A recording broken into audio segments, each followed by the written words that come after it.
Emmerdale Special, Secrets in the Night, only 3 characters, a horrifying twist. Smithy Cottage was plunged into darkness, save for a dim table lamp casting a glow on an old photo. April at 3 years old, grinning on Marlon's shoulders.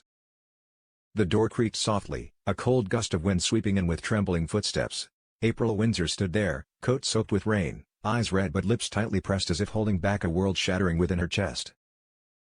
Marlon flinched, the spoon in his hand clattering to the floor. "April? You're back?" His voice was hoarse, half relieved, half fearful. For days, his daughter had been missing from the village, only horrific rumors of drugs, strange men, and the cold corpse of Callum found in the woods last week, a corpse the police were still searching for.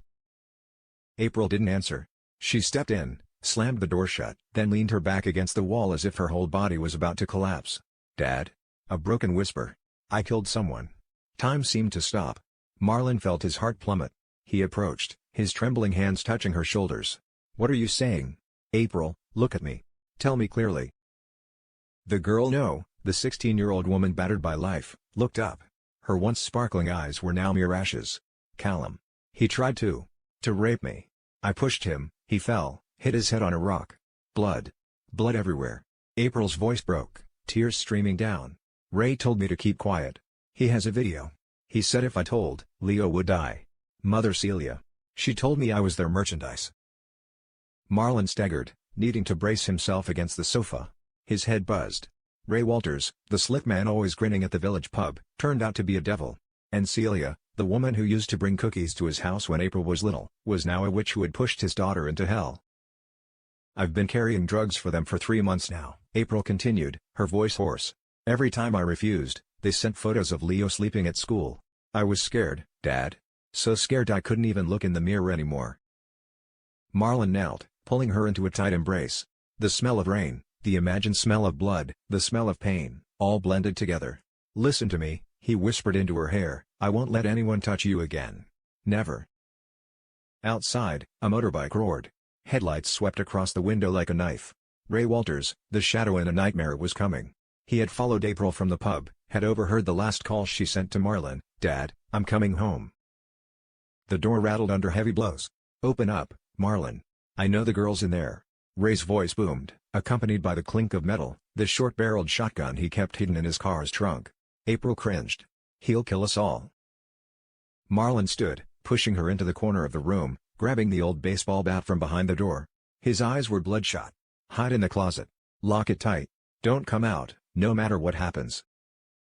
The front door burst open. Ray lunged in, face red with alcohol and rage. "You think you can hide her from me, Marlon? She's mine." Marlon swung the bat. "She's my daughter." The two men clashed. The sound of splintering wood, cracking bones, gasping breaths. April cowered in the closet, hands over her mouth to keep from screaming. She heard her dad roar in pain, then a gunshot bang, echoing like thunder. The closet door burst open. Marlon stood there, blood flowing from his shoulder, but his hands still clamped tightly around Ray's wrist. The gun lay on the floor. "Call the police," he whispered, "call them now." April rushed out, hugging her dad tightly. Police sirens wailed in the distance. Someone in the village had heard the shot. Ray was handcuffed, his face contorted in shock. He hadn't expected an ordinary father to turn into a lion when his child was threatened. That night, Smithy Cottage stayed lit until morning. April recounted everything, every drug package, every terrifying night, every tear.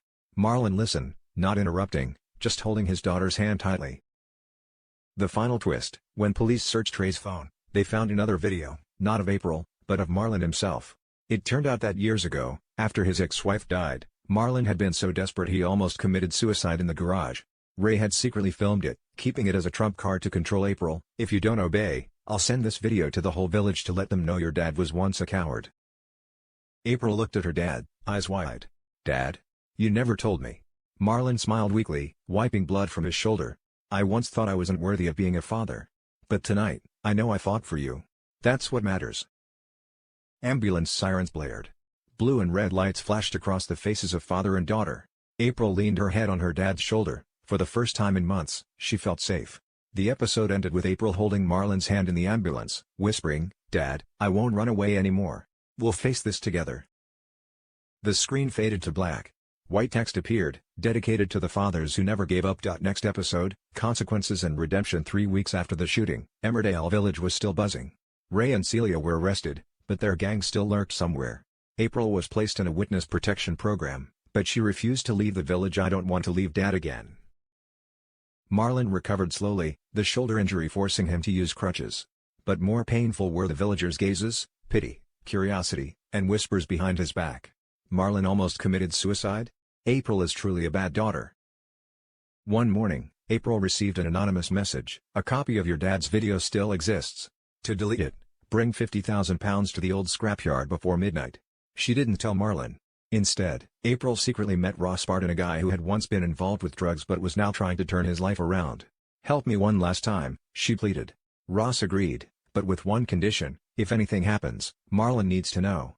On the fateful night, April and Ross arrived at the scrapyard. A shadow emerged, not Ray's henchman, but Leo, April's younger brother, eyes red, holding a USB stick. "Sister, I stole it from Celia.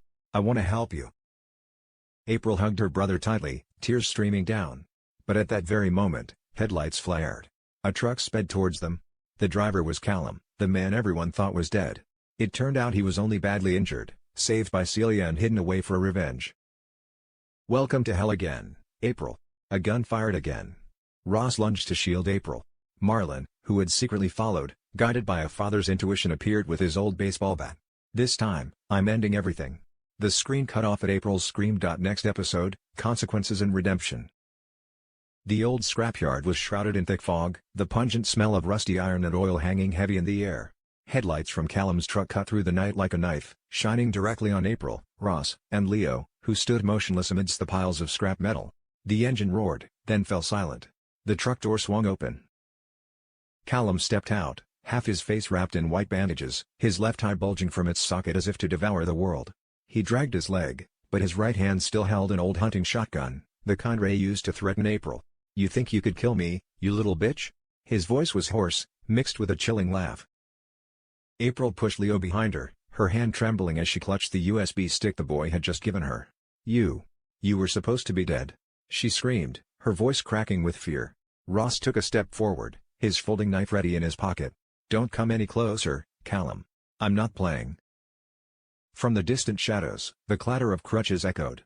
Marlon appeared, sweat pouring down, his left shoulder still wrapped in white bandages. His eyes were bloodshot, no longer the gentle father but an animal backed into a corner. "Let my daughter go," he roared, swinging the baseball bat with his right hand.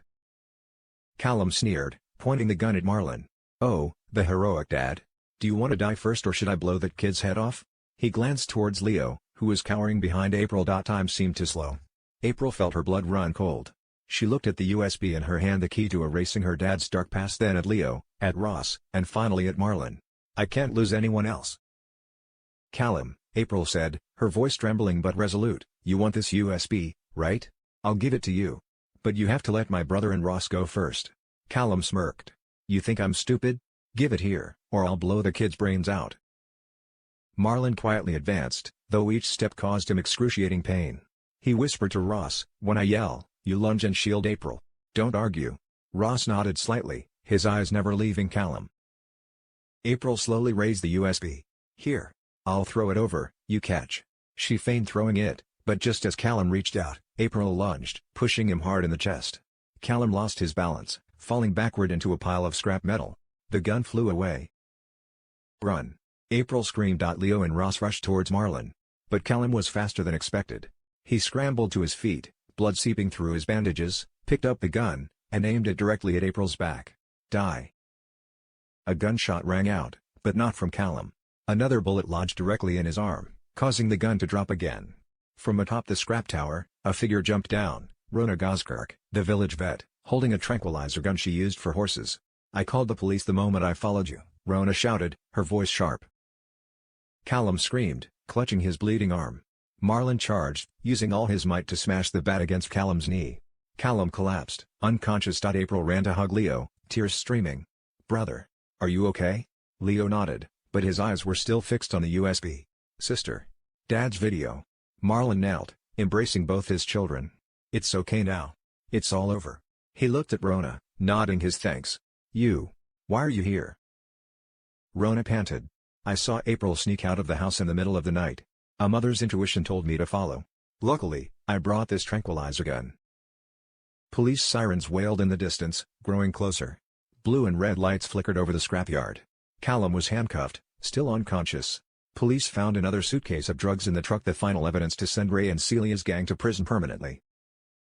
The final twist of the episode: when police examined the USB, they discovered not only Marlon's old video but also another recording Celia Daniels' voice, admitting to her entire plan of manipulating April from the beginning. It turned out Leo had not only stolen the USB but had also secretly recorded Celia boasting to a henchman when she was drunk. The 8-year-old boy had silently become his family's hero. In the ambulance, April held Marlon's hand, whispering, "Dad, I'm sorry I didn't trust you sooner." Marlon smiled, despite the pain. "You are the reason I live, April. From now on, we'll have no more secrets." The screen faded to a scene of the Dingle family reunited at Smithy Cottage the next morning. Leo brought homemade pancakes, April smiled for the first time in months, and Marlon, though on crutches, stubbornly stood to open the door when the bell rang. Who was at the door? A white envelope, unnamed, was slipped through the letterbox. Inside was an old photo, April at 5 years old, standing next to a strange woman. On the back of the photo was written, "She never left you. See you at the old cemetery, tomorrow midnight." April's face went pale. Marlon squeezed his daughter's hand. Next episode, Ghosts from the Past. Will the mysterious woman truly be April's mother, or a new trap from the remnants of the gang?